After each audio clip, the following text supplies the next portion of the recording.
Hello everyone, my name is Richard M. Quartiron and our lessons for today is all about the Filipino social thinkers and the ISS subject. So, let's start. Filipino social thinkers. So, what is social thinkers? Individuals in society who can be regarded as a forefront and visionaries toward the improvement of society in particular time. So, ang ibig sabihin ng Filipino social thinkers ay ito yung mga individual or mga tao na nagbigay ng malaking contribution sa pag-unlad ng mga ideya at teorya tungkol sa lipunan at kultura ng ating bansa or sa Pilipinas. At ilan sa mga kilalang Filipino social thinkers ay sina Jose Rizal, Emilio Jacinto, Apolinar Mabini at marami pang iba. Sila ay nagpapakita ng kahusayan sa pagsusulat at pagpapahayag ng kanilang mga pananaw at ideya upang makatulong sa pagpapalawak ng kaalaman at pag-unlad ng ating bansa. So, ilan dito si Jose Rizal. Si Jose Rizal, the most influential figure of the revolutionary period was Jose Rizal. It was during his stay in Ruyop that he penned two of his most important works. First, Nolemeng Tangere, 1887, and second, El Filibusterismo, 1891. And Rizal claimed that the form of revolution that the Philippines needed go through is that of intellectual revolution. So, si Jose Rizal, siya yung pinaka-importante na mahalagang tao sa panahon ng revolusyon. And mayroong dalawang nobela na isinusulat ni Jose Rizal. Ito yung tinatawag na Nolemeng Tangere and El Filibusterismo. Na kung saan ang mga nobela na ito ay since elementary and high school time is na-encounter natin kung ano ang mga nobela na isinusulat ni Jose Rizal. So, mayroong tinatawag ni Jose Rizal na intellectual revolution. So, ano naman ang intellectual na revolution? So, ang intellectual na revolution, ito yung nagbibigay ng tamang edukasyon, tamang kaalaman at kamalay ng bawat Pilipino. Dahil naniniwala siya na ang edukasyon at papalawak ng kaalaman ang pagiging susi sa pag-unlad ng ating bansa. Sa pamamagitan ng pagpalaganap ng kaalaman at papalawak ng makamalayan ay makakaroon ng pagbabago sa lipunan na hindi kailangan ng kaharasan o armadong pag-aalsa. Dahil ang konsepto ng intelektual na revolusyon, kapag mayaman ang kaisipan at mulat ng kamalayan ng tao ay magkakaroon ng maayos na pagdidesisyon at pagpaplano kung ano ang gagawin nila, especially sa panahon ng himagsikan noon. Kaya naman ito yung pinaniniwalaan ni Jose Rizal na intelektual na revolusyon. So, proceed naman tayo kang Andres Bonifacio. So si Andres Bonifacio is a founder of Revolution on Society sa Katipunan. 3 days after the foundings of La Guerra Filipina, Rizal was banished to Dapitan and Mindanao, the southern part of the Philippines. Bonifacio is a member of Liga to the western end of the line and founded the Katipunan. Si Andres Bonifacio ay tinuturing na tagapagtatag ng Katipunan, isang samahang revolusyon sa Pilipinas. 3 araw matapos itatag ang La Guerra Filipina, si Rizal ay ipinatapon sa Dapitan sa Mindanao, ang sa timog ng bahagi ng Pilipinas. Sa tingin ni Bonifacio, isang membro ng Liga, ito ang wakas ng kanilang hangarin kaya itinatag niya ang Katipunan. Ang Katipunan, ano naman ang Katipunan? So, ang Katipunan ay isang lihim na samahan na naglalayo na makamit ang kalayaan ng Pilipinas mula sa mga mananakop. Layunin ng Katipunan na itaguyod ang armadong pakikibaka laban sa mga Kastila at itatag ang isang malayang Pilipinas. Sa pamamagitan ng pagkakaisa at pag-aambag ng bawat membro ng Katipunan, nagsimula ang isang malaking kilusan para sa kalayaan ng bansa. So si Bonifacio ang naging supremo ng Katipunan at siya ang nanguna sa mga pag-aaklas at labanan laban sa mga Kastila. Ipinakita niya ang kanyang liderato at katapangan sa pamamagitan ng pag-organisa sa mga membro ng Katipunan at papapalaganap ng mga ideya ng kalayaan at pagkakaisa. Ang pagkakatatag ng Katipunan ni Bonifacio ay nagdulot ng malaking pagbabago sa kasaysayan ng Pilipinas. Nagkaroon ng mas malawakang pagkilos para sa kalayaan at nagbibigay daan sa pagsimula ng himagsikang Pilipino laban sa mga mananakop. Yan si Andres Bonifacio. Emilio Jacinto popularly referred to as the brain of Katipunan through the significant contribution to the Katipunan primarily. His Katorya ng Katipunan or tinatawag na Primer of Katipunan and his article published in Kalayaan. He became Andres Bonifacio advisor and secretary. So si Emilio Jacinto naman. Si Emilio Jacinto ay kilala bilang brain ng Katipunan or sa Tagalog ito yung tinatawag na utak ng Katipunan. Dahil kilala dahil sa kanyang malaking ambag sa Katipunan. Particular ng kanyang katerya ay ng Katipunan or tinatawag na primary ng Katipunan. At ang kanyang artikulo ay inethala sa Kalayaan. Siya ang naging tagapagpayo at kalihim ni Andres Bonifacio.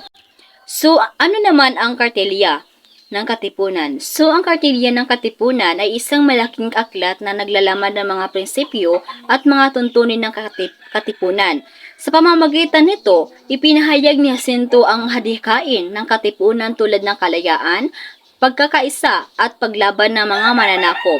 Ito'y naging gabay at inspirasyon para sa mga membro ng Katipunan sa kanilang pagkikibakas para sa kalayaan ng Pilipinas. Bukod sa katerya ng Katipunan, nagkaroon din si Jacinto ng artikulo na inathala sa Kalayaan, ang opisyal na pahayagan ng Katipunan. Sa pamamagitan ng kanyang mga sinulat, ipinahayag niya ang kanyang mga paniniwala at nagbigay ng mga gabay sa mga kasapi ng Katipunan. Ang mga artikulo ni Jacinto ay naglalayo na magbigay ng kaalaman, inspirasyon at direksyon para sa mga membro ng Katipunan sa kanilang hangarin para sa kalayaan.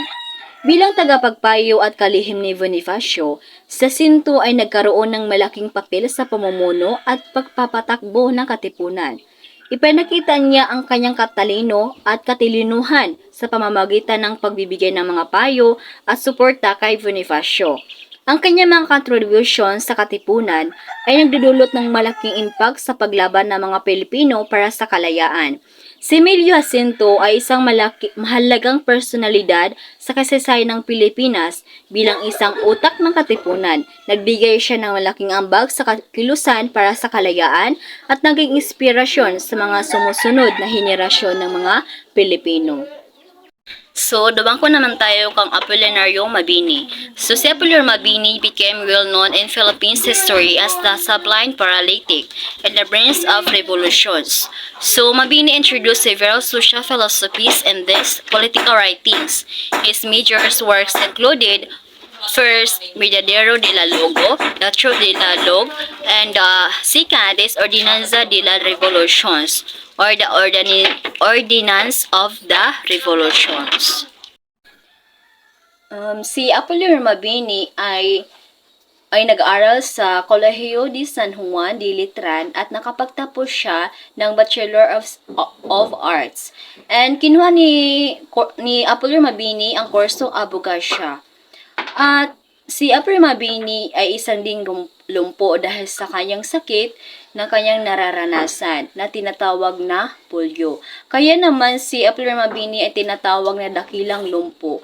At si Apolinario Mabini rin ang utak ng revolusyon o utak ng himagsikan dahil ginamit niya ang kanyang katalinuhan kahit na siya ay lumpo. Kaya naman dahil gusto ni Apolinario Mabini ay makakatulong siya sa kanyang kapwa. Kaya naman mayroon siyang mga political writings na isinusulat niya. Ito yung Verdadero de la Logo at Ordinanza de la Revolution. So, ano naman yung Verdadero de la Logo? So, ang Verdadero de la Logo ay isang akda na isinusulat ni Apolinario Mabini na naglalaman ng 10 mga tuntunin ng mga prinsipyo na naglalayong gabayan ang mga Pilipino sa kanilang mga gawain at pananaw sa buhay. Sa pamamagitan nito, ipinahayag ni Mabini ang kanyang mga paniniwala sa katarungan, katapatan, pagmamahal sa bayan at iba pang mga mahalagang aspeto ng pamumuhay ng isang mamamayan. So, alamin naman natin ang ikalawang na isinusulat ni Apollor Mabini, ito yung Ordinanza de la Revolucion. So, ano naman yung Ordinanza de la Revolucion? So, ang Ordinanza de la Revolucion ay isang akda na naglalaman ng mga patakaran at mga patuntunan para sa pagpapatakbo ng revolusyonaryong pamahalaan. Sa pamamagitan nito, ipinakita ni Mabini ang kanyang katalinuhan sa pamamahala at pagpapatakbo ng isang lipunan na nasa gitna ng revolusyon. Layunin ng akdang ito na magbigay ng mga gabay at batayan sa pagbuo ng isang malakas at organisadong pamahalaan. So, ang mga sulatin ni Mabini ay naglalayo na magbigay ng mga direksyon at gabay sa mga Pilipino sa panahon ng revolusyon. Ipinakita niya ang kanyang talino at katalinuhan sa pamamagitan ng pagbigay ng mga konsepto at mga ideya na naglayo ng palakasin ang paglaban at pag-unlad ng ating bansa.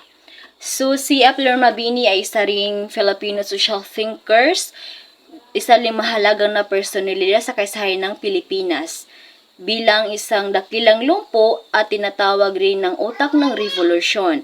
Nag-iwan siya ng malaking marka na makikibaka para sa kalayaan at naging inspirasyon sa mga susunod na mga henerasyon ng mga Pilipino. So, si Manuel L. Quezon naman was elected as the Commonwealth President in 1935.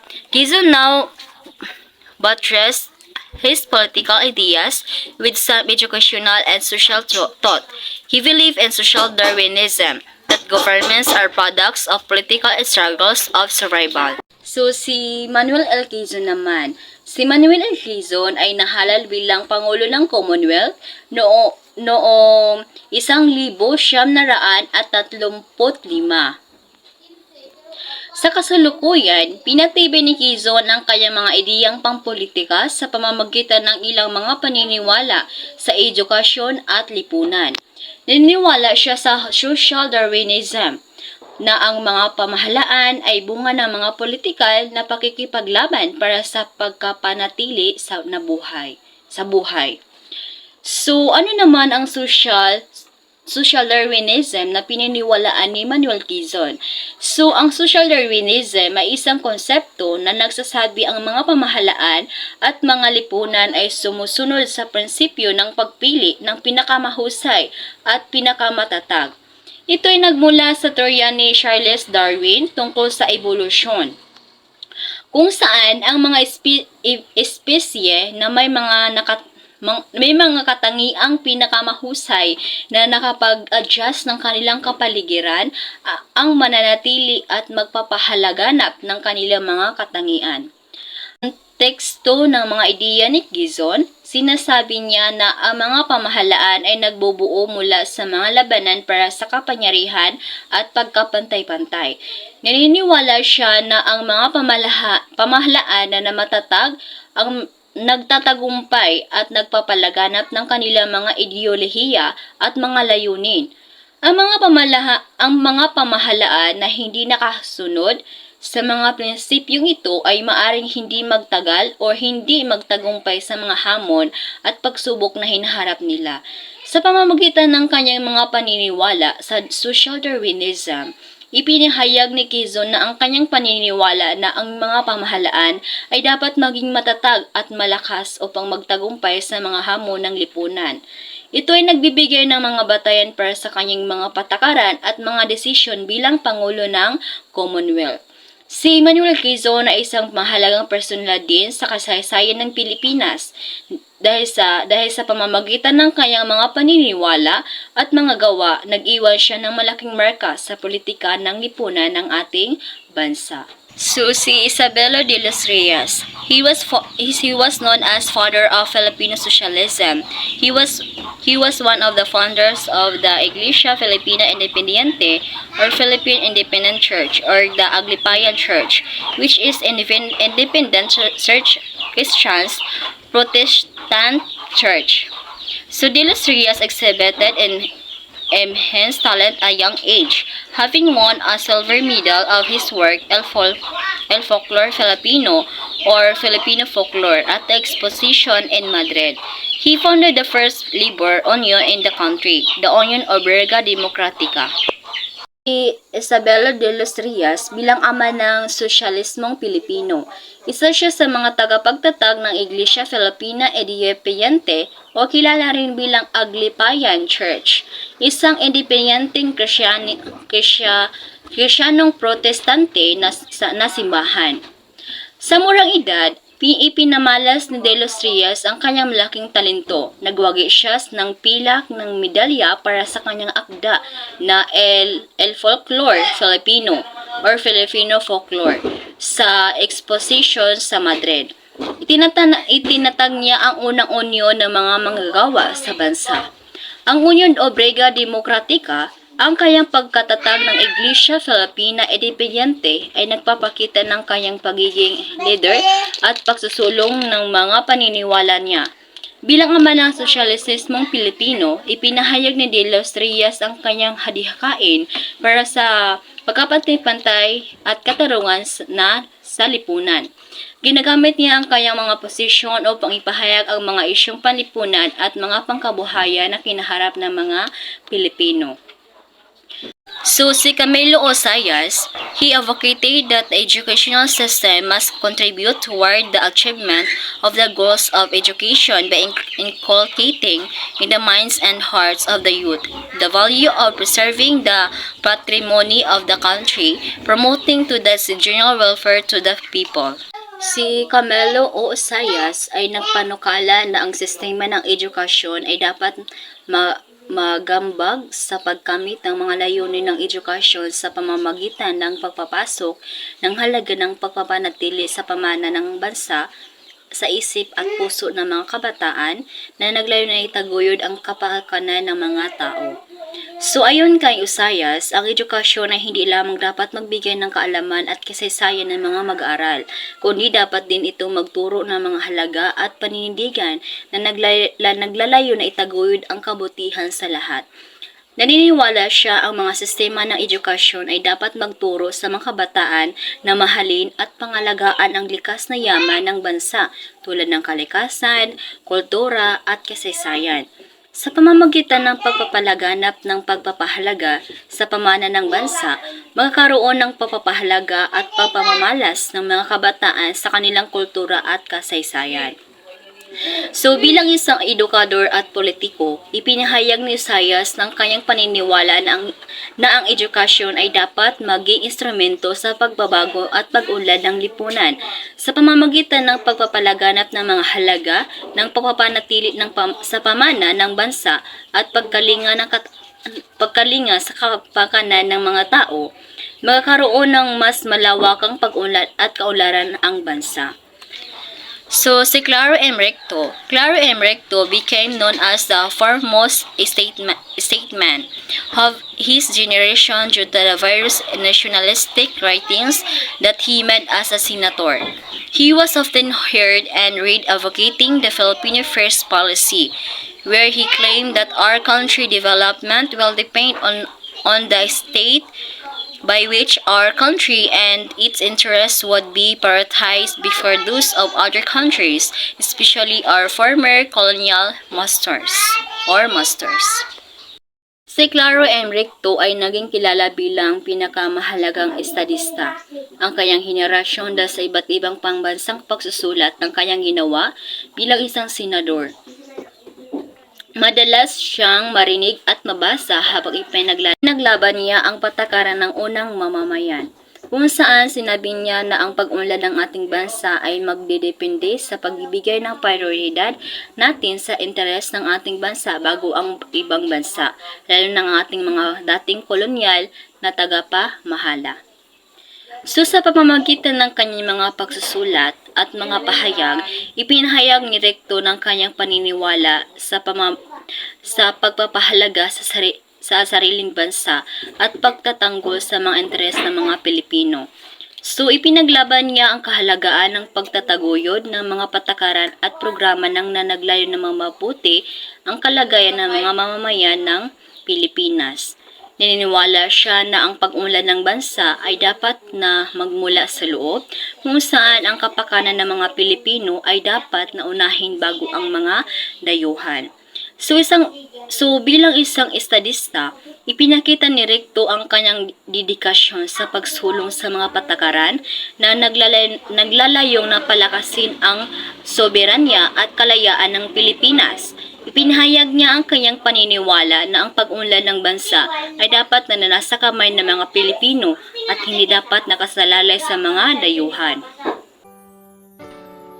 So, that's all for today, guys. I hope na mayroon kayong natutunan sa tinatalakay natin ngayon tungkol sa Filipino social thinkers. And thank you! Bye-bye!